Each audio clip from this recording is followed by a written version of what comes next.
سبحان الذي لا يحصى امتنانه باللسان ولا بالقلم ونشهد أن لا إله إلا الله وحده لا شريك له وأشهد أن سيدنا وسندنا وحبيبنا ومولانا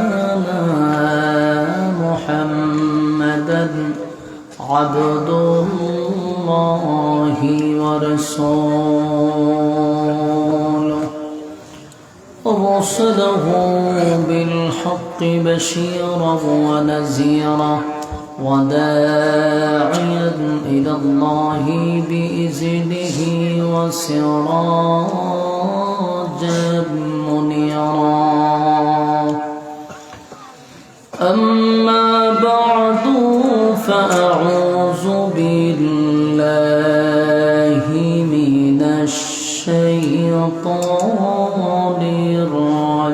الرجيم بسم الله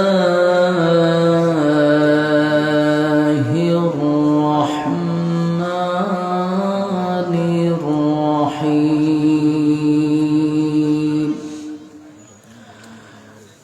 إن الذين آمنوا وعملوا الصالحات كانت لهم جنات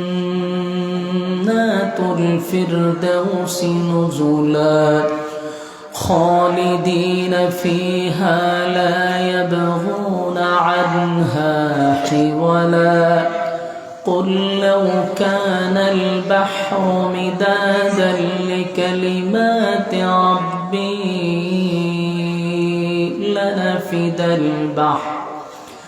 لنفد البحر قبل أن تنفد كلمات ربي ولو جئنا بمثله مددا قل إنما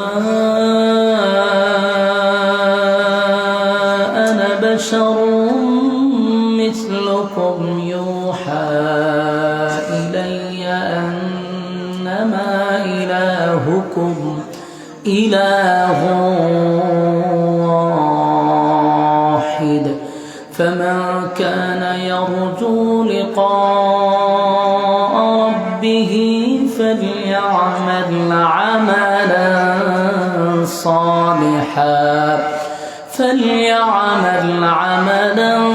صالحا ولا يشرك بعبادة ربه أحدا صدق الله العظيم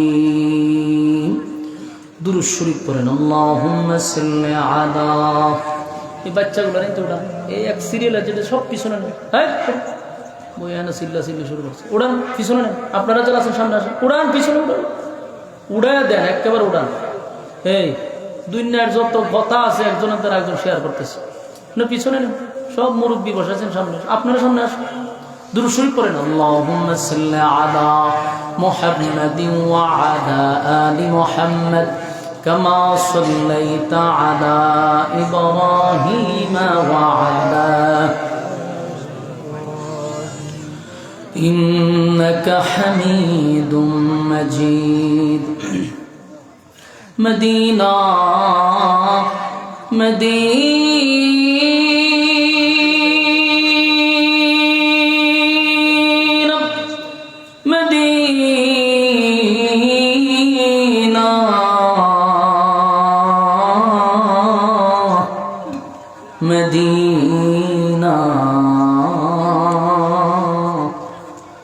Medina Medina मोमिनों की गुनगुना है दीदार मदीना आशिकों की तमन्ना है बलग़ल उला बिकमालिही कशफत तुजा बिजमालिही हसनत जमीअ ख़िसालिही।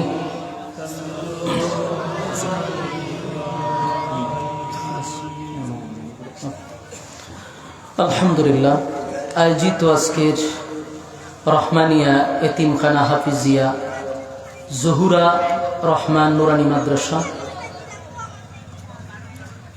আয়োজিত সৈয়দনগর রাজনগর মৌলভীবাজারের উদ্যোগে তাফসিরুল কোরআন মাহফিলের সম্মানিত সভাপতি হজরত মৌলানা আব্দুর রউফ সাহেব, আজকের মাহফিল আরও আছেন হজরত মৌলানা তাজুল ইসলাম সাহেব। আজকের মাহফিলের অতিথিবৃন্দ, মুআজ্জাজ মুকাররম হযরত উলামায়ে কেরাম, উপস্থিত নওজোয়ান তরুণ যুবক ভাইরা, মুরব্বিয়ান আযম, মাইকের আওয়াজ যতটুকু দূরে যাচ্ছে অবস্থানরত পর্দানিশী মা ও বোনেরা, সকলকে আমার অন্তরস্থল থেকে জ্ঞাপন করছি মোবারক, শুকরিয়া আদায় করছি যে রব্বে কারীম আমাদেরকে নয়েজটা কমান, একটু নামান, মেহরবানি করে আমরা যারা রাস্তাঘাটে আছি, দোকান পাটে আছি, ফ্যান্ডেলে বসে যাই, ঠিক আছে সাউন্ড ঠিক আছে, রাস্তাঘাটে দোকান পাটে মেহরবানি করে আমরা অনর্থক সময়টুকু নষ্ট না করি। মেহরবানি করে আমরা বরকতি মজলিসে বসে যাই।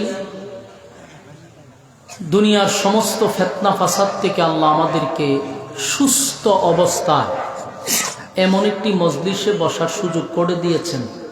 প্রচণ্ড ঠান্ডার মধ্যে আপনারা ইমানের পরীক্ষা দেওয়ার জন্য এমন একটি মজলিসে বসছেন, যতক্ষণ বসা থাকবেন নাজালাত আলাইহিমুস সাকিনা, উপর থেকে সাকিনা রহমত নাজিল হবে। আসার কারণে খুশি না বেজার? শুকরিয়া আদায় করি আলহামদুলিল্লাহ।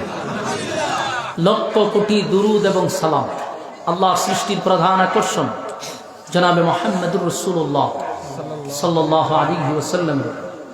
সম্মানিত সুধী, আমরা কথা না বলি, এখানে একটা গ্রুপ পোলাপান বসায় রাখছেন, আমি বারবার বলছি এরা উড়ায় পিছনে নেন ভাই। সবচেয়ে বিরক্ত হইল কথা বলা, মনোযোগ থাকে না, কোনো বক্তারই কথা বলার মনোযোগ থাকবে না।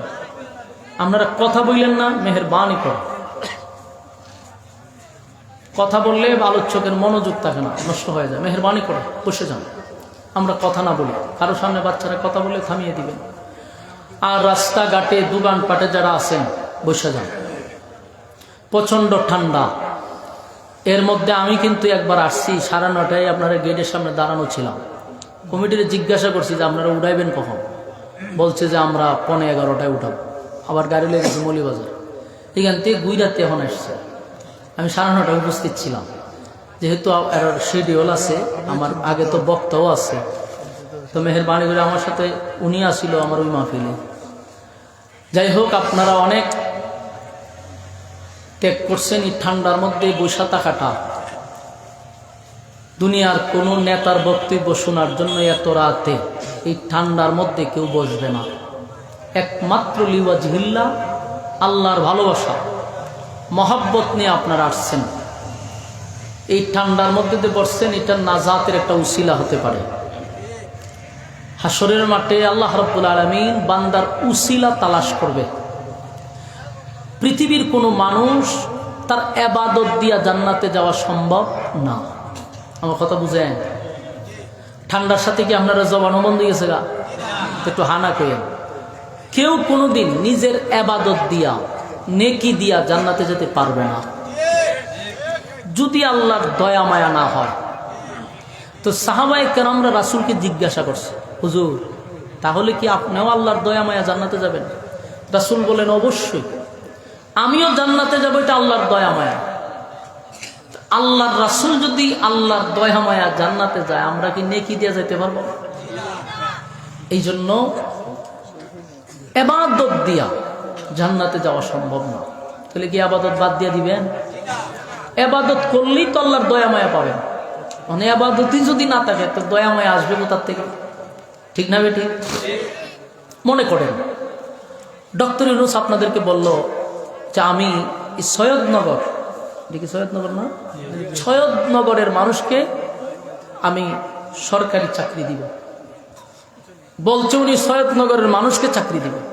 পরের দিন দেখা যায় সৈয়দনগরের কেউ ঘরে নাই। কিরে হয় সব দেখা গেছে। কেন? সরকার কইছে আমরা চাকরি দিব। এখন লাইনও দাঁড়াইছে, পরে প্রথম জনটা জিজ্ঞাসা করে আপনার শিক্ষাগত যোগ্যতা কতটুকু? হয় আমি তো ঠেলা গাড়ি চালাই, কোনো যোগ্যতা নাই। তো তুই আইলি কেন?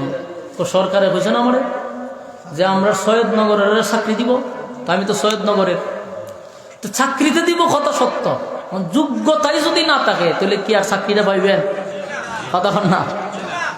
ঠিক তেমনি ভাবে আল্লাহ কইছে দয়া মায়া করে জান্নাত দিব। আপনি যদি ইবাদতই ছেড়ে দেন, আল্লাহ যদি জিজ্ঞেস তুই তো জান্নাত যাবো দয়া মায়া করে, বলে আপনি বলছেন দয়া মায়া করে জান্নাত দিবেন, আমি তার ইবাদত করছি না, তো জুতার ভিড়া কি মাটিত করবো? কথা হয় না? আধা ঘন্টা আগে জুতাটা বাইরিব। ইবাদত করলেই তো আমি তোরা দয়া মায়া করবো। তাই আমাদের ইবাদত লাগবে, কিন্তু ইবাদত দিয়া জান্নাত পাওয়া যাবে না। জান্নাত পাইতে গেলে আল্লাহর দয়া মায়া অবশ্যই দরকার। এই যে আপনারা ঠান্ডাটার মধ্যে বসে রয়েছেন, তাও একেবারে নরমাল বিছানায়, এটা আল্লাহর কুদরতি ক্যামেরায় রেকর্ড হচ্ছে।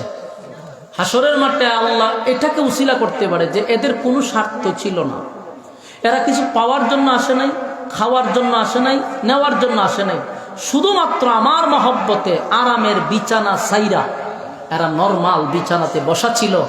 আমি মালিককে খুশি করার জন্য আমি আল্লাহ ওয়াদা দিলাম, এটাকে উসিলা করে তোমাদেরকে জান্নাত দিলাম। সুবহানাল্লাহ। বলুন আল্লাহর দয়া মায়া ছাড়া জান্নাত পাওয়া যাবে? আমি আরেকটা ঘটনা করি। বনি ইসরাইলের এক ব্যক্তি 500 বছর ইবাদত করছে। কত বছর? 500 বছর ইবাদত করছে। ভাই সাহেব কথা কই না, সরব। 500 বছর ইবাদত করছে। এই 500 বছরের ভিতরে তার আমল নামায় একটা গুনাহ নেই। বলুন কত বছর? গুনাহ আছে? একটা গুনাহ নাই। সে ইবাদত করছে একটা দ্বীপের মধ্যে, আশেপাশে কোনো বাড়িঘর নেই, শুধু পানি, মাঝখানে একটা দ্বীপ। সেখানে এক ধ্যানে 500 বছর খাইল কি? সাগরের পানি লবণাক্ত, আল্লাহ তারে মিষ্টি পানির ব্যবস্থা করে দিছে, এবং জান্নাত থেকে তার জন্য প্রতি ওয়াক্ত 2টা আনার আসত, জান্নাতি ফল সে বুক করত আর মিষ্টি পানি পান করত। আপনারা জানেন আগে খাবার আসতো কোথার থেকে? জান্নাত থেকে আসতো। এই বনি ইসরাইলের লোকের কারণে আজকে আমরা কৃষি করে খাই। এরা আল্লাহর দেহ নিয়ামত স্বীকার করছে। মুসা নবীরা কয় যে না, আমরা এটা পারি না, আমরা নিজেরা খাবো। তো আগে জান্নাত থেকে খাবার আসতো। তো উনি 500 বছর ইবাদত করছে, একটা গুনাহ তার আমল নামায় নাই। সেই ব্যক্তি একদিন দোয়া করছে, আল্লাহ আমার মৃত্যুটা আপনি সেজদারত অবস্থায় দিয়েন, হাসরের মাঠে যেন আমি সেজদার থেকে উঠতে পারি। আল্লাহ তার দোয়া কবুল করছে। রাসূল বলেন এই লোকটা হাসরের মাঠে সেজদার থেকে উঠতে পারবে। তো খারানোর পরে আল্লাহ তখন বলবে, ফেরেশতারা এই বান্দাটাকে আমার দয়া মায়া করে জান্নাত দাও।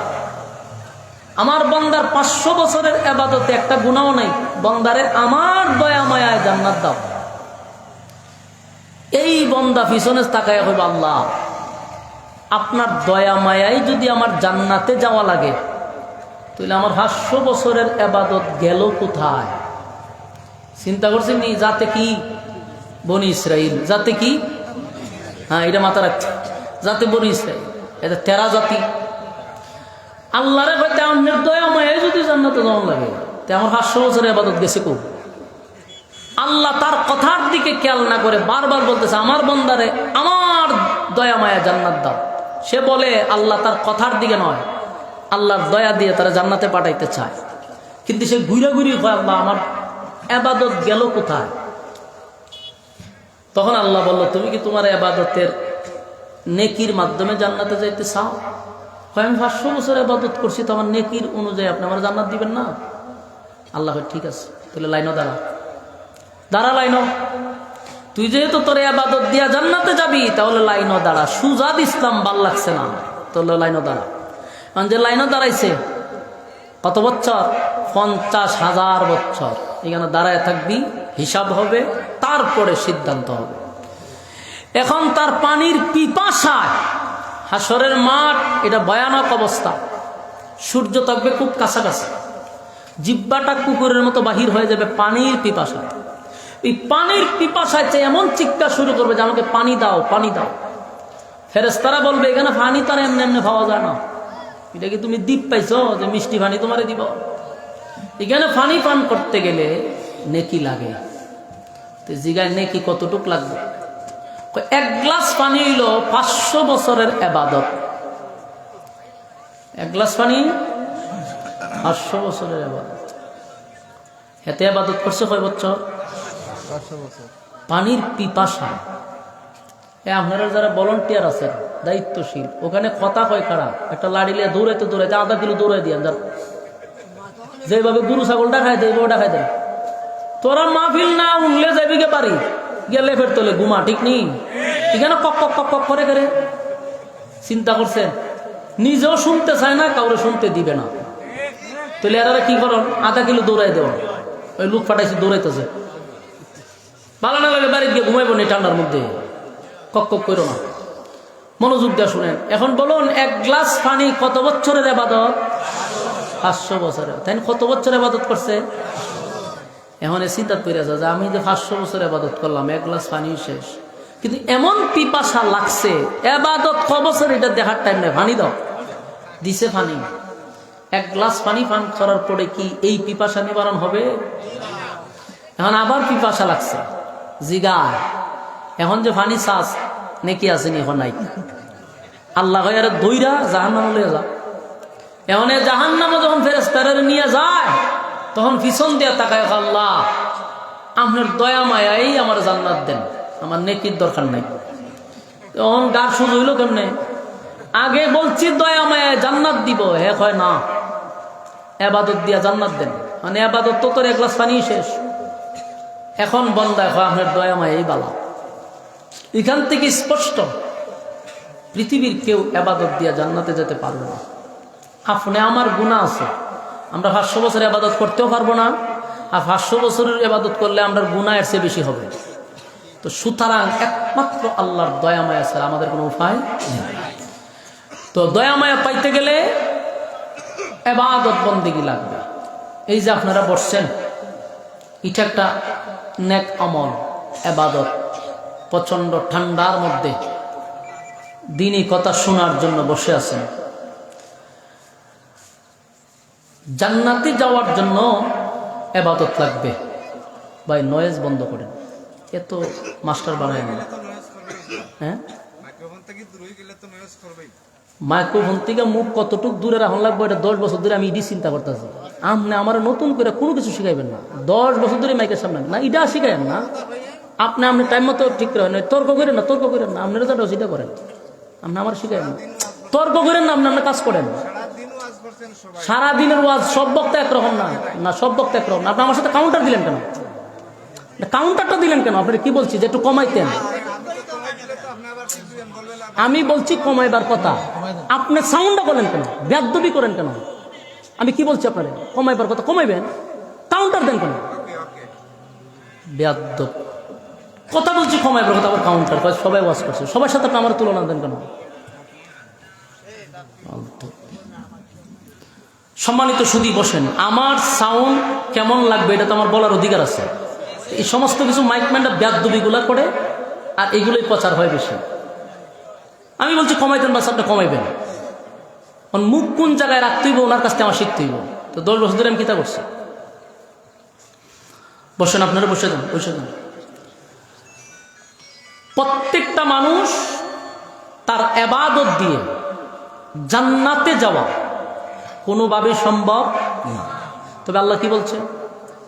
তোমরা যদি জান্নাতে যেতে চাও 2টা জিনিস লাগবে। বলুন কয়টা? 2টা জিনিস যদি তোমরা নিয়ে কবরে আসতে পারো, আল্লাহ নিজে ওয়াদা করছে, কানাত লাহুম জান্নাতুল ফিরদাউসি নুজুলা। আমি শুধু জান্নাত দিব না, জান্নাতুল ফিরদাউস সবচেয়ে ভিআইপি জান্নাতটা দিব। সুবহানাল্লাহ। সবচেয়ে ভিআইপি জান্নাতটা আমি তোমাদেরকে দিব। কয়টা জিনিসের বিনিময়ে? এই 2টা শর্ত আমি যদি মানি, আল্লাহ বলেন আমি তোমাকে জান্নাত দিব, আপনি মানলে আল্লাহ বলছে জান্নাত দিব। তবে জান্নাত তো সাধারণ না, জান্নাতুল ফেরদাউস সবচেয়ে ভিআইপি জান্নাত। এই জান্নাতটা আল্লাহ দিবে, শর্ত দুইটা। এখন আসলে শর্ত দুইটা কি? এক নাম্বার হলো ঈমান, বলেন এক নাম্বার কি? দুই নাম্বার হলো নেক আমল। দুই নাম্বার ঈমান এবং নেক আমল, এই দুইটা গুণে গুণান্বিত জানা জান্নাত এই সমস্ত লোকদেরকে আল্লাহ দিবে। তাহলে এখন যদি আমি আপনাদেরকে প্রশ্ন করি, আপনার ভিতরে ঈমান আসেনি? কি বলবেন? আছে যে আসতে কইলেন, সন্দেহ আছে আপনারা? সবাই এক বাক্যে বলবেন যে আমরা ঈমানদার। কেউ কি নিজের বেঈমান কয়? তাহলে আমরা সবার দাবি ঈমানদার। আল্লাহ বলছে এক নাম্বার হলো ঈমান, দুই নাম্বার নেক আমল। আমি যদি জিজ্ঞাসা করি আপনারা ঈমানদার না বেঈমান, সবাই বলবেন ঈমানদার। তো এক নাম্বার শর্ত তো মানছি, দুই নাম্বার হলো নেক আমল। এই যে আপনারা এখানে বসছেন আসছেন, এটা তো নেক আমল। তাহলে ঈমান আর নেক আমলের বিনিময়েই আল্লাহ জান্নাত দিবে। তো দুই শর্ত আপনারা পালন করছেন, এখন কোন আন্দা জান্নাতে দেবেন এটা চিন্তা করার দরকার না, যে কোন দরজাটা ঢুকবেন। কারণ দুই শর্ত তো আপনারা মানছেন, ঠিক না? ঠিক। কিন্তু দাবির বেলায় ঈমানদার হলে চলবে না। দাবির বেলায় হলে, দাবি তো সবার। একজন পাক্কা বেনামাজি জুমার নামাজটাও পড়ে না, ঈদের নামাজও পড়ে না, এমন বেনামাজি আপনারা সৈয়দনগরে আসেনি? কথা কই না দি? এরকম একটা বেনামাজির আপনারা জিগায়েন যে তুই যে আন্তর্জাতিক বেনামাজি, তোর ঈমান আসেনি। সে আপনাকে, আমার অভিজ্ঞতায় বলছি, এরকম বেনামাজিরে যদি আপনি জিগান তোর ঈমান আসেনি, সে বলবে নামাজ না পড়লে কি আমার ঈমান আছে, বরং বুকে তাফা দিয়া বলবে। বাস্তব না বাস্তব? কথা বুঝেন? তাহলে বেনামাজি নিজে রেখে বেঈমানদার দাবি করে না ঈমানদার দাবি করে? ঈমানদার দাবি করে। আপনার এলাকায় সুদকুর আসেনি? সুদকুরের জিগায়েন যে তুই যে সুদ কাজ, তোর ঈমান আসেনি। সেও বুকে তাফা দিয়া বলবে আমার ঈমান আছে। তাহলে আপনি যে এতক্ষণ দাবি করলেন আমি ঈমানদার, সুদকুরও তো কয় আমার ঈমান আছে, ঘুষকুরেও কয় ঈমান আছে, বেনামাজিও কয় ঈমান আছে, বেফরদাওয়ালাও কয় ঈমান আছে, টেন্ডারবাজিও কয় ঈমান আছে, চাঁদাবাজিও কয় ঈমান আছে। সবার দাবি হলো আমরা ঈমানদার। আল্লাহ কইছে ঈমান এবং নেক আমল দুই জিনিস থাকলে জান্নাত। এখন সবারই তো কয় ঈমান আছে, সবাই কয় নেক আমল আছে। দাবির বেলায় জান্নাত না কাজের বেলায়? আল্লাহর হস্তে একটু আওয়াজ দেন, দাবির বেলা না কাজের বেলা? কাজের বেলায় ঈমানদার হতে হবে। এখন একজন বেনামাজি কেন নিজের ঈমানদার দাবি করে? প্রশ্ন হইল কেন? একজন চাঁদাবাজ কেন নিজেকে ঈমানদার দাবি করে? একজন বেফরদাওয়ালা কেন ঈমানদার দাবি করে? জানাকুর কেন ঈমানদার দাবি করে? দাবি করার পিছনে কারণ হইল মাইপ্পা দেখার কোনো সিস্টেম নেই। মাইপ্পা দেখার সিস্টেম আছে? আপনি বলছেন ঈমানদার, আমি কি আপনার মাইপ্পা দেখতে পারবো? মিশিং আছে? জ্বর উঠলে পরে আমরা একটা মেশিন দিয়া মাফি, এটার নাম হলো থার্মোমিটার। জ্বর কত পয়েন্ট আছে এটা বগলের নিচে ঢুকাইয়া এরপরে চেক করে। এরকম যদি ঈমান মাফার একটা থার্মোমিটার থাকতো, তাহলে দেশের বক্তা কন, শ্রোতা কন, নেতা কন, খেতা কন, ফির কন, মুরিদ কন সবাই ধরা পড়তো। ঠিক না? ঠিক। আমি বক্তা যাইছি, ওয়াজ করতাম, আমার আগে নিত রুমে নিয়ে হয়তো জোর বগলের নিচে ডালগি দেন, তো দিলাম হলে আলগি, তো থার্মোমিটার ঢুকাই দিল। ঢুকাই হলো জোর সুজ হয়ে খারিতে কেন লইরেন না, ঠান্ডা বাড়ি ফিরে হয়তো জোর ইমানের পয়েন্ট কম, আপনার ওয়াজ করার দরকার নাই, বাড়ির জানবা। আমিও মান সমান লই কোনো রকম দূর। ঠিক না? ঠিক। ফিরসা পাইছে মনে করেন মুরিদ করতো, হয়তো ফিরসা জোর আমরা সবাই মুরিদ, অসুবিধা নাই, কিন্তু আমরা বগলের নিচে আলগি দিতেই থার্মোমিটার ফিরসাবের বগলের নিচে ঢুকাই দিত। ঠান্ডা বাইর করে দেখতো লালবাতি চলতেছে, সেই ফিরের কাছে কেউ মুরিদ হইতো? কথা কই না? অনেক নেতায়া বলবে আমার চরিত্র ফুলের চেয়েও পবিত্র, আতলারা দিবার চরিত্র ফুলের চেয়েও পবিত্র। ফুলের মধ্যে দুর্দশা আছে কিন্তু এর মধ্যে নাই। তো এই যে আতুল চিন থার্মোমিটার বগলের নিচে ঢুকাইয়া নেতা ঠান্ডা বাইর করে দেখা যায় লালবাতি জ্বলে, এই নেতার পিছে কেউ থাকবো? আল্লাহ বাঁচাইছে যে থার্মোমিটার ফাটাইছে না, যদি ফাটাইতো ইজ্জত থাকলো না। ঠিক না? ঠিক। আল্লাহ বলেন তাহলে ঈমান কার মতো আনবা? দাবির বেলা ঈমানদার নয়। কার মতো আনবো? আল্লাহ কোরআনে বলছে আমিনু কামা আমানান নাস, আমিনু কামা আমানান নাস, ঈমান আনো ওই মানুষদের মতো যারা ঈমানের পরীক্ষায় উত্তীর্ণ হয়েছে, ঈমানের পরীক্ষায় যারা ফার্স্ট ডিভিশনে পাস করছে। তোমরা ঈমান আনো ওই মানুষদের মতো। যুবক ভাইরা, মুরব্বীরা দিলের কান লাগাইয়া কথাগুলি একটু শোনার চেষ্টা করবেন। আল্লাহ বলছে, দুইটা গুণে গুণান্বিত হইলে আমি তোমাদেরকে জান্নাত দিব। এক ছোটখাটো কোনো জান্নাত নয় রে। কানাত লাহুম জান্নাতুল ফিরদাউসি নুজুলা, কানাত লাহুম জান্নাতুল ফিরদাউসি নুজুলা। আল্লাহ কয়, দুইটা গুণে গুণান্বিত হইলে আমি আল্লাহ ওয়াদা দিছি জান্নাত দিব। ছোট জান্নাত নয়, সবচেয়ে ভিআইপি জান্নাতটা দিব। তবে ঈমান শুধু মুখে মুখে ঈমানদার দাবি করলে চলবে না। দাবির বেলায় ঈমানদার হইলে চলবে না। ঈমানদার হতে হবে কাজে কর্মে ঈমানদার। আমিনু কামা আমানান নাস, ঈমান আনো ওই মানুষদের মতো, ঈমান আনো ওই মানুষদের মতো ঈমান আনো যারা ঈমানের পরীক্ষায় উত্তীর্ণ হয়েছে, যারা ঈমানের পরীক্ষায় ফার্স্ট ডিভিশনে পাস করছে। কথা কি বুঝতেছেন? ঈমানের পরীক্ষায় কারা পাস করলো রে? ঈমানের পরীক্ষা কারা দিল? ঈমানের পরীক্ষা কারা দিল? আমিনু কামা আমানান নাসের ব্যাখ্যা হতে পারে আব্দুল্লাহ বিন তামের, তিনিও কিন্তু ঈমানের পরীক্ষায় উত্তীর্ণ হয়েছে। আমিনু কামা আমানান নাসের ব্যাখ্যা হতে পারে ফেরাউনের বউ আসিয়া, আসিয়াও ঈমানের পরীক্ষায় উত্তীর্ণ হয়েছে। আমিনু কামা আমানান নাসের ব্যাখ্যা সাহাবায়ে কেরাম যারা ঈমানের পরীক্ষায় উত্তীর্ণ হয়েছে। এখান থেকে স্পষ্ট বক্তব্য হলো, দাবির বেলা ঈমানদার হলে চলবে না, তাদের মতোই আমাদের ঈমান আনতে হবে যারা ঈমানের জন্য জীবন দিছে কিন্তু ঈমান দেয় নাই। সুবহানাল্লাহ। আমার যুবক ভাইরা, ঈমানের জন্য যারা জীবন দিছে রে, তাদের মতো ঈমান আনতে হবে, তাদের মতো ঈমান আনতে হবে। দাবির বেলা ঈমানদার নয়, দাবির বেলা ঈমানদার নয়। ঈমানের জন্য জীবন দেয়, ঈমান দেয় না। আব্দুল্লাহ বিন তামের জীবন দিছে, জালেমের সামনে দাঁড়াইয়া জীবন দিয়া দিছে, কিন্তু ঈমান দেয় নাই। আপনারা জানেন ফেরাউন পৃথিবী বিখ্যাত একজন জালেম। মানুষকে দইরা দইরা ফেরাউন ফেরাক মারত। ফেরাক চিনেননি? দইরা হাতের মধ্যে লুয়া মেরে দেয়, তার খাটা বসায় দেয়। আমিনু কামা আমানান নাস, ওই মানুষদের মতো ঈমান আনো যারা ফেরাউনের সামনে দাঁড়ায়া ঈমানের পরীক্ষা দিচ্ছে। ফেরাউনের বউ হলো আসিয়া। আসিয়া সাধারণ কোনো মহিলা নয়, সাধারণ কোনো মহিলা না। পৃথিবী বিখ্যাত 4 জন মহিলার মধ্যে একজন হলো আসিয়া। সেই আসিয়া সাধারণ কোনো মহিলা নয় রে। সেই আসিয়া ছিল ফেরাউনের বউ। ফেরাউন নিজের খোদা দাবি করত। কি দাবি করত? নিজের খোদা দাবি করত। মানুষের সামনে বলতো, আমি তোমাদের রব।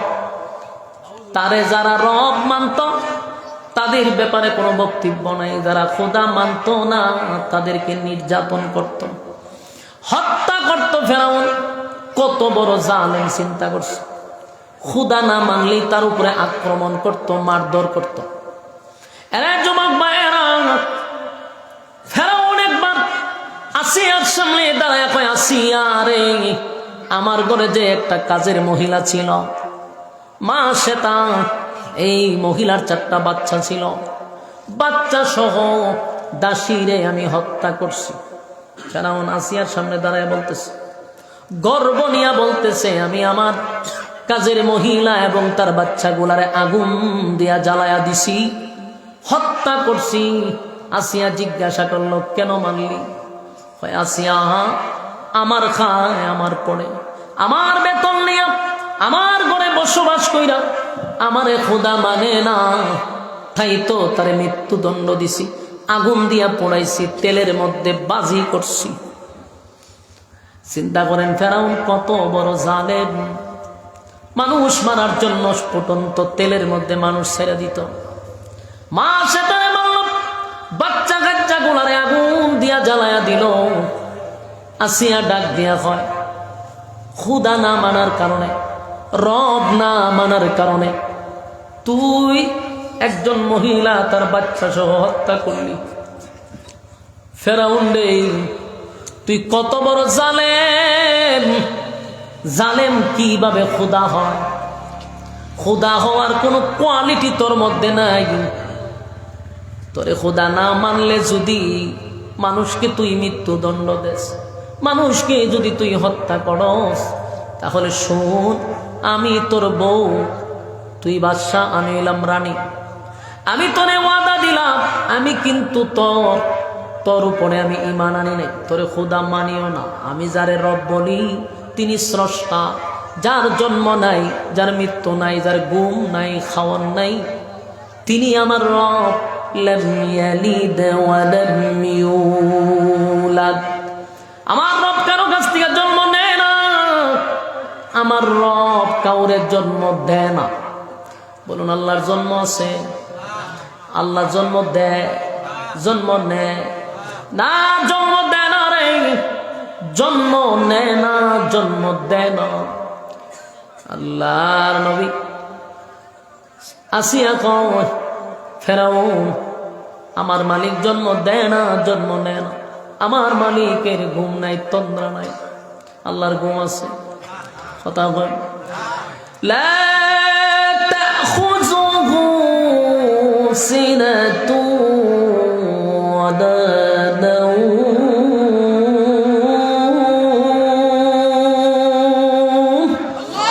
আল্লাহ বলেন, আমার ঘুম নাই, আমার তন্দ্রা নাই, আমি ঘুমাই না, আমার ঘুম নাই, আমার তন্দ্রা নাই গো। আল্লাহর ঘুমও নাই, তন্দ্রাও নাই। আল্লাহ কুল হুয়াল্লাহু আহাদ, আমি আল্লাহ এক অদ্বিতীয়, আমার কোনো সাথী নাই, সঙ্গী নাই, ইলাহ নাই। কথা ঘন্টে আমরা সেই রবের উপরে ঈমান আনছি, যেই রবের কোনো সাথী নাই, যেই রবের কোনো সঙ্গী নাই, উনি এক অদ্বিতীয়। আমরা সেটা বিশ্বাস করি, এই জন্যই আমরা পড়ি লা ইলাহা ইল্লাল্লাহ, লা ইলাহা ইল্লাল্লাহ, লা ইলাহা ইল্লাল্লাহ, লা ইলাহা। নেই কোনো মাবুদ আল্লাহ ছাড়া, নেই কোনো মাবুদ আল্লাহ ছাড়া, এক খোদার পর দুই খোদা আর তিন খোদা, মোরা কিছু মানি না, বলো লা ইলাহা, জোড়ে লা ইলাহা, লা ইলাহা। আল্লাহ ছাড়া কোন মাবুদ নাই, কোন ইলাহ নাই। আল্লাহুস সামাদ, আল্লাহ কারো উপর মোকাবেক্ষী না, কারো উপর ডিপেন্ড করে না। লাম ইয়ালিদ ওয়া লাম ইউলাদ, আল্লাহ জন্ম দেয় না, জন্ম নেয় না। ওয়া লাম ইয়াকুল লাহু কুফুয়ান আহাদ, আল্লাহর সমতুল্য সমকক্ষ কেউ নাই। সুবহানাল্লাহ। ফেরাউনের সামনে দাঁড়াইয়া আসিয়া ডাক দিয়ে বলে, ফেরাউন, আমার স্বামী হইয়া তুই আমার সামনে দাঁড়াইয়া তুই নিজের রব দাবি করস। তোরে রব না মানার কারণে নিরহ একটা মানুষকে হত্যা করলি, অবুঝ বাচ্চাদেরকে তুই হত্যা করলি। তোর মতো জালেম আর কেউ নেই, তুই খুদা হওয়ার তো যোগ্যতাই নেই। আমার মালিকে ঘুমায় না, তুই রাতভর ঘুমাস। আমার মালিক খায় না, তুই পেট বইরা খাস। আমার মালিক সন্তান জন্ম দেয় না, জন্ম নেয় না, তুই জন্ম দেস। তাই আমি তোর সামনে বলে দিলাম, আমি তোরে খুদা মানি না। ফেরাউনের মাথার মধ্যে টানা পড়ছে। হায় হায়, সারা দেশের মানুষরে বলি আমারে খুদা মানার জন্য, আর আমার ঘরের বউ আমার খোদা মানে না। লাগছে নি দরবার? খুদার বউ খুদি, বলেন খুদার বউ খুদিয়ে খুদা মানে না। ফেরাউন এখন সর্বনাশ করে লেছে। ফেরাউন আবার কি করত? যত পরামর্শ আছে নিজের থেকে করতো না। হ্যাঁ, একটা সাইন্সা ছিল, সাইন্সাও বন্ধুও, এটার নাম হলো হামান। নাম কি? হামাইন্না সূরা। এই হামাইন্নার কাছ থেকে সব বুদ্ধি নিত। দেখবেন যত নেতা আছে, নেতারা কিন্তু এত খারাপ না, কিন্তু যত বদমাশ সব হইল সাইন্সাগুলি। ঠিক না বেটি? নেতারে ধ্বংস করে সাইন্সারা। এই দেখবেন আশেপাশে নেতার যতগুলা থাকে, এগুলা ফাউল নামক যতগুলা সাথে আছে, আউল বাউল ফাউল গুলা সাথে রাখে নেতা। আর নেতা ধ্বংস হওয়ার জন্য সাইন্সাগুলাই যথেষ্ট। ঠিক না বেটি? নেতা এখন আমি কিচ্ছু করছি না, কিন্তু নেতার সাইন্সারা সাদাবাজি, টেন্ডারবাজি যা আছে, দুর্নীতি যত বাটপারি সিটারি সব করে, শেষে সমস্ত বদনাম গায়ে নেতার খান্দ পড়ে। তো ফেরাউনও সাইন্সা রাখছে হামাইন্নারে। তো হামাইন্না খুব খারাপ লোক। এর কাছে গিয়ে কইছে, দুস্ত আমি খুদা, সারা দেশের মানুষ আমার কয়। আর খুদা ও যে দাবি করছে এটা হামাইন্নার বুদ্ধিতে, এটা আরেক লম্বা ঘটনা। তো বলল সবাই আমার খুদা মানে, কিন্তু আমার বউ আসিয়া আমার খুদা মানে না, আর কি করা যায়? হামাইন্না কয়, দোস্তরে বিশাল অপরাধ। তোমার বউ যদি তোমার খুদা না মানলো, তাহলে দেশের মানুষ যদি জানে যে খুদার বউয়ে খুদারে মানে না, তো তোমার খুদাইগিরি শেষ। এখন ফেরাউনের জিজ্ঞাসা কি করণীয়? হয়তো মারাত্মক অপরাধ এবং শাস্তি দিতে হবে। কি শাস্তি? ওই দেন হামাইন্না কি বুদ্ধি দেয়। শাস্তি হইল আসিয়ারে হাজার মানুষের সামনে উলঙ্গ করে দিতে হবে। নাউযুবিল্লাহ। চিন্তা করেন সে কত খারাপের খারাপ। বাদশার বউ এ বুদ্ধি দেয় উলঙ্গ করতে হবে। আর ফেরাউন না কয়, দুষ্ট এটা বুদ্ধি একবার খারাপ না। নাউযুবিল্লাহ। যেমন এর সাইন্স হেমন হে বুদ্ধি বলে খারাপ না। দিলে কি করতে হইব? পেডি করতে হইব। আসিয়া তো ইজ্জতের ভয় পায় বেশি, শরমে লজ্জায় তোরে খুদা মানব। অথচ আসিয়া সাধারণ কোনো মহিলা নয়, এটা আপনাদের মাথায় রাখতে হবে। পৃথিবী বিখ্যাত 4 জন মহিলার মধ্যে আসিয়া একজন। আমার যুবক ভাইরা, হামাইন্নার কথা শুই না, ফেরাউন না আসিয়ারে গ্রেপ্তার করছে। গ্রেপ্তার কইরা ফেরাউন নিরিবিলি বুঝাইছে, বউ খুদা মাইনালা, যদি খুদা মানস আমি তোরে ছেড়ে দিব। আসিয়া কয়, তোর মতো বম্পাস্টিক মার্কার লোক রে খুদা আমি মরলেও ডাকবো না। তুই কি এর খুদা রে? তুই একটা জালেম, মানুষের উপরে জুলুম করস। জালেম কোনোদিন খুদা হতে পারে না। ফেরাউন না কয়, ঠিক আছে, গ্রেপ্তার করছে। কইরা মানুষের সামনে আসিয়ার কাপড় সরাইয়া দিছে, উলঙ্গ করে দিছে। বিখ্যাত মহিলা সেই আসিয়া হাজার মানুষের সামনে তার ইজ্জত খুলে নিল। আসিয়া একটা চিৎকার মারছে। মালিক আসমানের দিকে তাকাইয়া আসিয়া একটা চিৎকার দিয়া বলে, মালিক আমার সবচেয়ে বড় নিয়ামত আমার ইজ্জতটা টেনে নিছে। আল্লাহ আমি বরদাস্ত করতে পারি না, আমার ইজ্জত নষ্ট করে দিল। কিন্তু আপনার ইমানের জন্য আমি সব দিতে পারি। আল্লাহ আমার ইমানের হেফাজত কইরেন, আমার ইমান যেন নষ্ট না হয়, ইমানের হেফাজত কইরেন। আসিয়ার শরীর থেকে কাপড় সরাইয়া দেওয়ার পর আসিয়া আল্লাহর কাছে, আল্লাহ আমার ইমানের উপরে অটল থাকার তৌফিক দেন। সুবহানাল্লাহ। যুবক ভাইয়েরা, শুধু কি তাই, ফেরাউন আবার গিয়া কয়, আসিয়া রে এখনো সময় আছে, আমারে খুদা মান।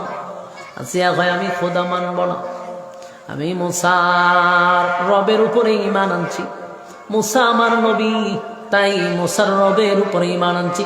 তোর মতো জালেমকে খুদা মানতে রাজি না। ফেরাউন আসিয়া নিজের স্ত্রীর উপরে নির্যাতন শুরু করছে। রে আসিয়ারে শুয়াইয়া দিছে, হাতে প্যারাক মারছে, 2 হাতে প্যারাক মারছে, 2 পায়ে প্যারাক মারছে। প্যারাক মাইরা দিছে, বুঝেননি? জীবন্ত মানুষে যদি প্যারাক মাইরা দেয়, কি বুঝেন?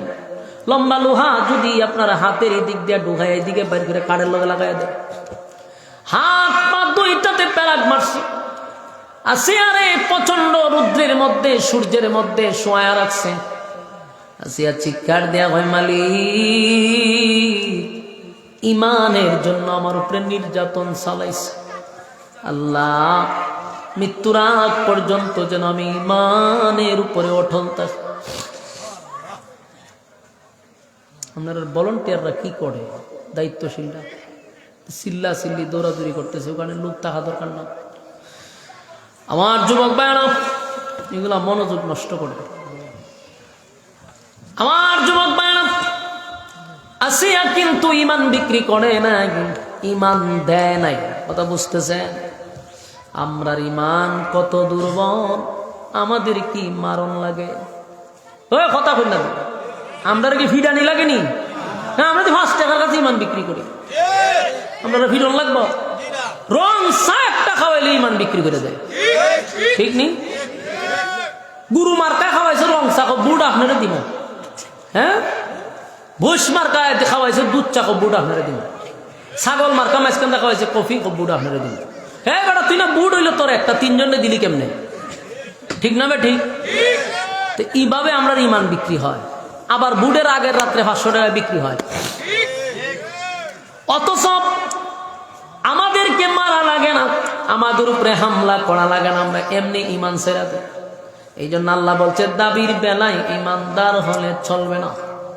ইমান যদি আনতে হয় তাহলে ইমান আনতে হবে আসিয়ার মতো, ইমান আনতে হবে সাহাবায়ে কেরামদের মতো।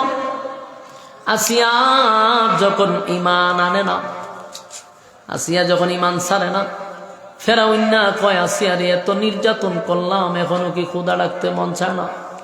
আমার মন চা তোর জুতাতে ভিড়াইবার, কিন্তু আমার তো ফেরাক মেরে দিছস, তুই কেমনে ক্ষুধা দাবি করস? আসিয়া যখন ফেরাউন কোনোভাবেই মানতেছে না, ফেরাউন হামাইনারে গিয়া কয়, দুস্তরে তোর কথায় উলঙ্গ করলাম, ইমান ছাড়লো না, তোর কথায় ফেরাক মারলাম, ইমান ছাড়লো না, ওর কি করতাম? সামরা সব তুলে ফেলো। নাউযুবিল্লাহ। আমার যুবক ভাইরা, কি পরিমাণ নির্যাতন! ইমানের পরীক্ষা কারে কয় রে? ইমানের পরীক্ষা কারে কয়? এই জন্যই তি আল্লাহ কয়, আমিনু কামা আমানান নাস। ইমান আনরে ওই মানুষদের মতো যারা ইমানের পরীক্ষায় ফাঁস করছে। আসিয়ারে শরীরের চামড়া তুলে ফেলতেছে। জীবন্ত মানুষের শরীর থেকে যদি চামড়া তুলে নেওয়া হয়, বুঝেন কেমন লাগবে?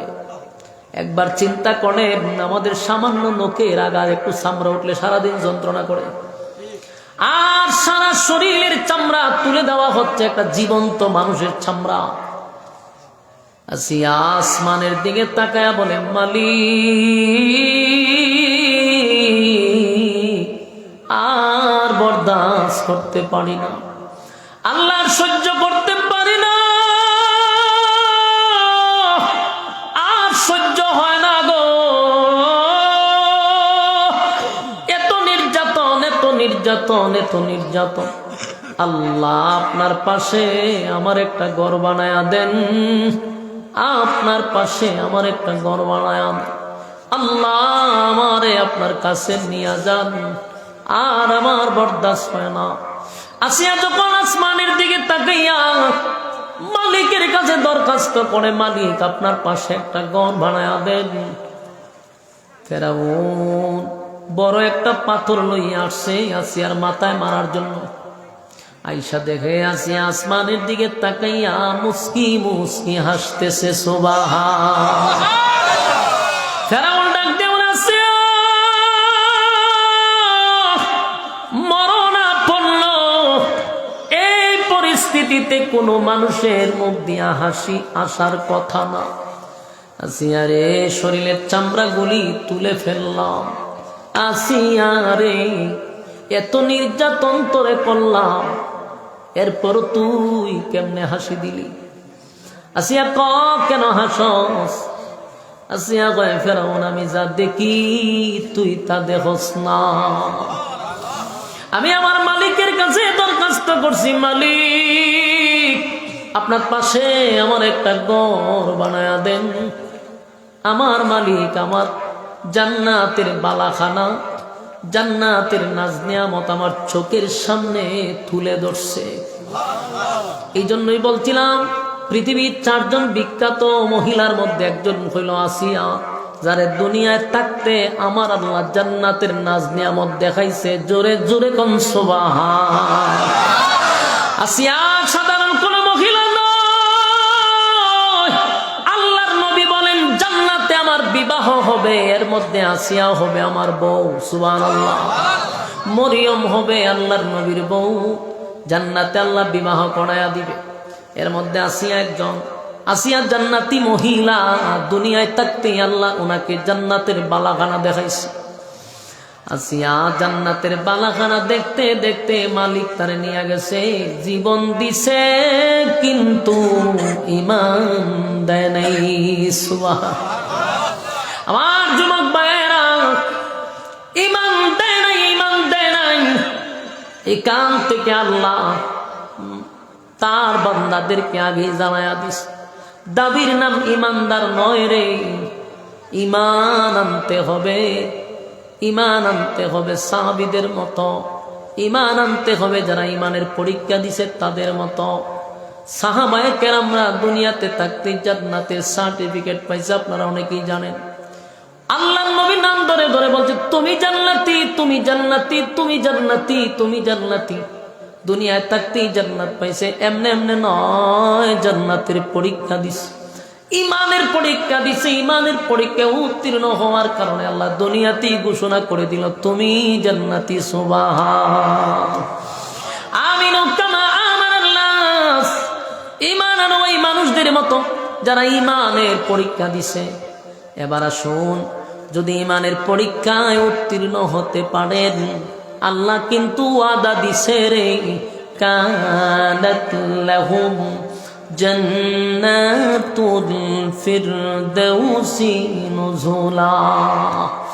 আমি তোদেরকে জান্নাত দিব, জান্নাত দিব, জান্নাত দিব, আমি আল্লাহ ওয়াদা করছি। বিনিময় হলো ঈমান, আরেকটা হলো নেক আমল। নেক আমল ছাড়া জান্নাত পাওয়া যাবে না।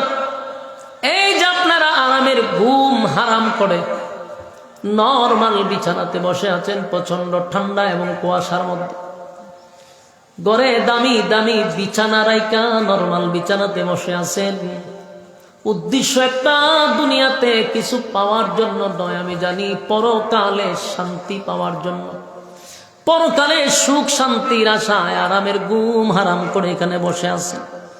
আল্লাহ হয় বান্দারে দুইটা জিনিস চাই, একটা ঈমান আর একটা নেক আমল। ঈমান আর নেক আমল লইয়া কবরে আসলে সম্মানের অভাব নাই, ঈমান আর নেক আমল লইয়া কবরে না আসলে অসম্মানের অভাব নাই। পরকাল সবাই চাই সুখ শান্তিতে থাকতে। আল্লাহ কয় আমি তো দিলাম দুইটা শর্ত, মানলেই তো জান্নাত। আল্লাহ কয় আমি তোদেরকে সৃষ্টির শ্রেষ্ঠ বানাইলাম, সম্মান দিয়া বানাইলাম, সুন্দর কইরা বানাইলাম, জাহান্নামের আগুনে পোড়ানোর জন্য না। ওয়ালাকাদ কাররামনা বানি আদম, আদমের চেয়ে সম্মান আর মর্যাদা কাউরে দেই নাই।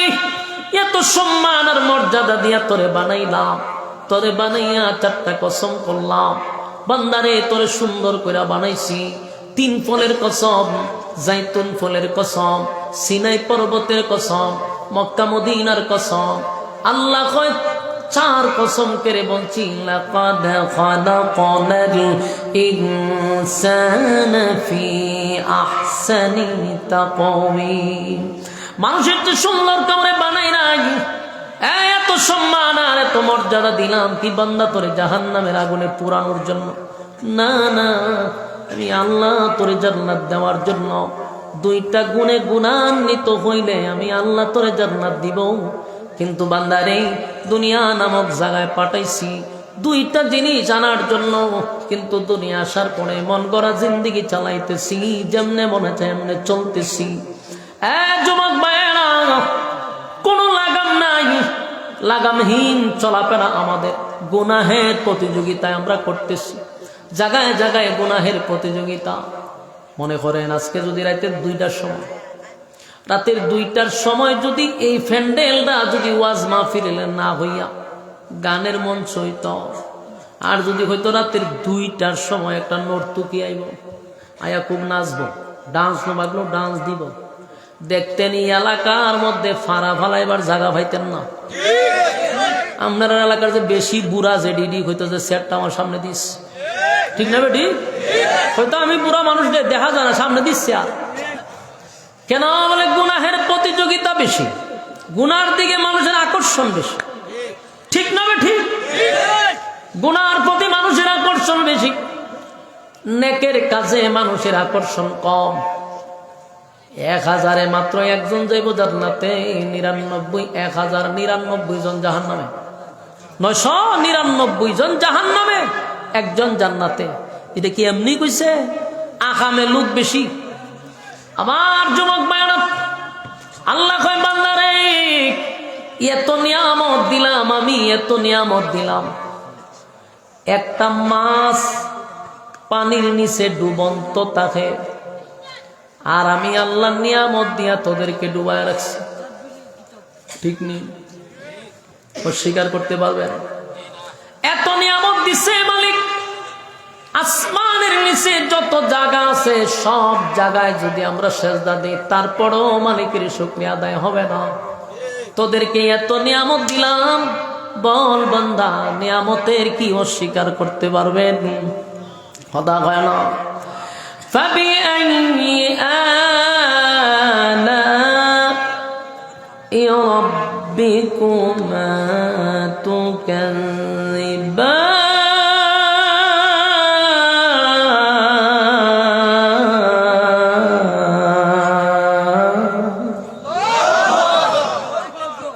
কোন নিয়ামতের অস্বীকার করবি? পারবি না। এত নিয়ামত দেওয়ার পরেও বান্দারে আমার গুলামি করলি না। আমি তোদেরকে ওয়াদা দিলাম, কানাত লাকুম জান্নাতুল ফিরদাউসি নুজুলা, 2টা গুণে গুণান্বিত হইলে আমি জান্নাত দিব। আর দুনিয়ার জমিনে যত আফসোস আছে দুনিয়ায় থাকবে, জান্নাত যখন আমি তোদেরকে দিব বান্দা বান্দি, আর কোনোদিন তোদের আফসোস থাকবে না। সুবহানাল্লাহ। এখানে একটু মনোযোগ দিয়ে শুনবেন। পৃথিবীতে সব মানুষের আফসোস পুরা হয় না, কথা হয় না? কোনোদিন আপনার আফসোস পুরা হবে না। গোটা পৃথিবীর বাদশাহ যদি আপনারে বানানো হয়, আফসোস পুরা হবে না। আমেরিকার প্রেসিডেন্ট ডোনাল্ড ট্রাম্প, ঠিক না? আমেরিকার প্রেসিডেন্ট মানে কি? গোটা পৃথিবীর রাজত্ব হেরাতে হয়, যেখানে মনে যেন বোম মেরে দিব, ঠিক না? কিন্তু গিয়া দেখেন তার ভিতরে আফসোস আছে, আছে না নাই? এর প্রথম আফসোস হইল যে আমি তো দেশের প্রেসিডেন্ট হইলাম, কিন্তু আমার তো বয়স বেড়ে গেছে, যদি আমি এখন যুবক হইতাম, এই যে মনে মনে একটা আফসোস, এটা কি পুরা হবে? ট্রাম্প কি হঠাৎ করে 32 বছর হয়ে যাবো গা? কথা কই না দিই? আফসোস তার থাকবে, পুরা হবে না। পৃথিবীতে যে আফসোস গুলা পুরা হয় না, এই আফসোস গুলি আল্লাহ জান্নাতে ঢুকার সাথে সাথে পুরা করে দিব। সুবহানাল্লাহ। আমরা তো বললেন, আমি বলি প্রত্যেকটা মানুষের একটা চাহিদা আছে, এটা যে পুরা হবে না আমরা জানি, ভালো করে জানি, কিন্তু এরপর আমরা আফসোস। 1 নাম্বার, পৃথিবীর কেউ মরতে চায় না, কথা কই না দিই? কেউ মরতে চায়? আমরাও জানি যে মরণ লাগবে, কিন্তু আমরাও চাই, মরতে চাই না। মরা লাগবে 100%, কিন্তু মনে মনে মরতে চাই না, কথা কয় না? কেউ মরতে চায় না, ফিরও মরতে চায় না।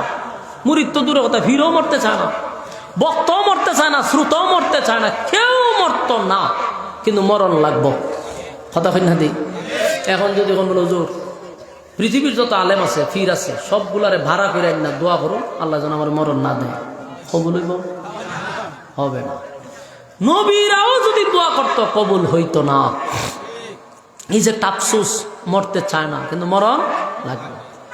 আল্লাহ জান্নাতের ভিতরে ঢোকার পরে 1 নাম্বার সুসংবাদ হলো, আর কোনদিন বান্দা বান্দি তোরা মরবি না। 1 নাম্বার সুসংবাদ, দুঃখ জান্নাত, আর মরবি না, মরবি না। সুবহানাল্লাহ, সুবহানাল্লাহ। আর মরতেন না, খুশি নি আপনারা? এটা কি দুনিয়াতে কোনোদিন পুরা হবে? কয় নাম্বার হলো? 2 নাম্বার হলো আচ্ছা আমি আপনারা এই টাল বাহানা বুঝতে দিন এরা কারা কিশোর গান নাকি তুলে কারণটা কিতা কেন কিতা গুল মেডিং কিতা ও এত বইয়া যাইব গান নাইলে যাই তোকে বাড়ি তাহলে কইলাম না দৌড়াই দিতে না দাও কিলু ডাকাই দিয়া এইভাবে দৌড়ে ডাকাই দিয়া দেখছো নি খারবারটা আমি ওয়াজ করি আর বইয়া আড্ডা মারে গল্প করে 2-3 জন জান না করে হাতও ধরেন ফাও ধরেন ধরে শেষ চাইলই ভরে নি কেন ওই ঠ্যাঙ্গ ধরেন 2 জনে হাতও ধরেন 2 জনে আর কিতা কইতাম আমি এখন এ বাহ কয়বার হয়েছি বলে এখানে বইতো এরপরে বয় না দেখছো নি খারবারটা বই যাও আল্লাহ তোমরা রাত করো বউ বই যাও আয়ো লড়েও না লড়তো নিয়ত করে লেছে পুরা নিয়ত করে লেছে মাহফিলের পরে কি কোনো বিরিয়ানি টিরানি আছে নি নাই আছে খাওন আছে রে ঘটনা তো করছি কেন এমন তো আমি একটা কথা কই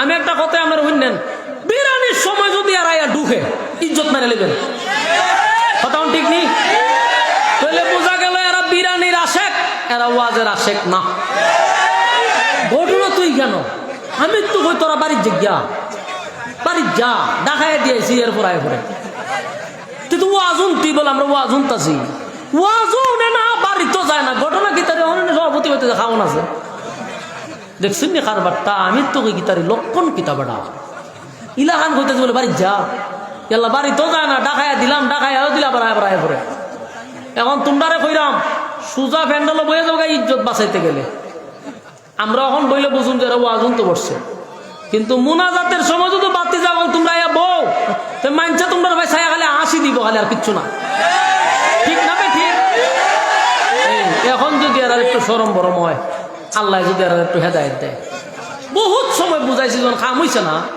এখন তো একটু কিতা করান যায় কিতা কই না আপনারা আচ্ছা আমরাও দেখতাম কেডারে মোনাজাতের আগাইয়া বয় আমরা 10 মিনিট সময় দিছি না 10 মিনিট না 5 মিনিট 5 মিনিটের ভিতরে যারা বইব এরা ওয়াজুন বাড়লে বইব ঠিক না ঠিক 5 মিনিট পরে যারা বইব এরা কিতা আসে গেছি না ফোর্তিকে ছাপাই দিবেন হালকা ঠিক না ঠিক মান সম্মান মেরে নিতাম যা আছে কপাল আল্লাহ রাস্তায় তোমরা কথা কইও না বউ এখন যে কথা ছিলাম আপনারা কি মনোযোগ আছে 1 নাম্বার মরণ নাই জান্নাতে সুবহানাল্লাহ দুনিয়াতে আমরা যদি মক্কা মদিনার ইমাম সাহেবরে বাড়া করেন না গরো বন্দি করে এখন জোর করে যদি দোয়া করেন লজুর দোয়া কবুল করান যে আমরা যাতে না মরি কবুলিব আল্লাহ জান্নাতে ঢোকার সাথে সাথে মরণ নাই সুবহান 2 না ওই যাইতে যাও ও না তোমরা ওয়াজুন বল লাগে আমি জানি আয়ো ওয়াজুন বল লাগে তোমরা যাইতে যাও আয়ো চুপ হই মিয়া এরা ওয়াজুন এরা সিনি খাইবে লাই না এরা ওয়াজুন তো আইতাছে আসো এরা হইলো অরিজিনালি ওয়াজের আশেক বউ যদি আর 5 মিনিট পরে তোমরা আইবো তো ইজ্জত রাখতাম না আমি বুঝেছো না 1 নাম্বার কি মরণ নাই জান্নাতে কি নাই আচ্ছা 2 নাম্বার আপনারা কেউ কি বৃদ্ধ হইতে চান বুড়া হইতে চান কোন মানুষ বুড়া হইতে চায় না আমিও চাই না আপনারাও চান না একটা চুল যদি মাথার থাকে ইডার আয়না দিয়া তল্লাশি কইরা গোয়েন্দা লাগাই এটার বাইর করে আমরা 2টা করে টান্দা ছিঁড়ে কেন না লেটে চুল দিয়ে ফেঁকে গেছে গা তার মানে বৃদ্ধ হতে চায় না ঠিক নেই আর যদি সাদা হয়ে যাবে দাড়ি এটারে খলপ দিয়া খালা করে জিগাইলে কি তারে দাড়ি খালা করে এখন এলে বুড়া দেখা যায় উদ্দেশ্য হইল বুড়া হতে কিন্তু বুড়া হওয়া লাগবে নি যতই দোয়া করেন বলে আল্লাহ আমার বুড়া বানায় না কবুলিব আল্লাহ বলেন জান্নাতের ভিতরে যখন ঢুকবি আমি আল্লাহ ওয়াদা দিলাম আর কোনদিন বৃদ্ধ হবি না 24 বছর অথবা 32 বছরের টাটকা যুবক বানায়া দিবে বয়স আর যার বয়স 33 হবে না 24 হইলে 25 হবে না বয়স জাগাত দাঁড়ায় থাকবে কারণ জান্নাতে শুরু আছে শেষ নাই এই জন্য বয়স বাড়বে না সুবহানাল্লাহ 1 নাম্বার কোনো মরণ নেই 2 নাম্বার কোনো বন্দা দুনিয়াতে যা চাইছিল কোনোদিন পুরা হবে না এই সব পুরা হবে জান্নাতের ভিতরে মরতে চাইছিল না আল্লাহ কয় জান্নাতে মরণ নাই বুড়া হইতে চাইছিল না আল্লাহ কয় জান্নাতে বুড়া হবি না আচ্ছা আরেকটা আফসোস আছে কেউ যদি খাটো হয় দুনিয়ার সব ইমাম সাহেব লইয়া যদি দোয়া করে নাকি 2 ইঞ্চি লাম্বইব কথা হয় না বলো জোর আপনার দোয়া করেতাম না মক্কা মদিনার ইমাম সাহেব বাড়া করে লইমু তাই রাতভর দোয়া করবো সয়লা লোক তিনটা দেবো আমি 2 ইঞ্চি লাম্বই গেছি গা এটা কি সম্ভব খাটো মানুষ কোনোদিন লম্বা হয় না তাহলে যদি সে দেশের প্রেসিডেন্টও হয় মনের মধ্যে আফসোস আসেনি সব সময়ের ভিতরে একটা বাইরে বাজে আমি খাটো টেকা দিয়ে লম্বা হওয়া সম্ভব না তাহলে আফসোস কোনোদিন পোড়া হবে না আল্লাহ জান্নাতের ভিতরে যদি ঢুকতে পারো কম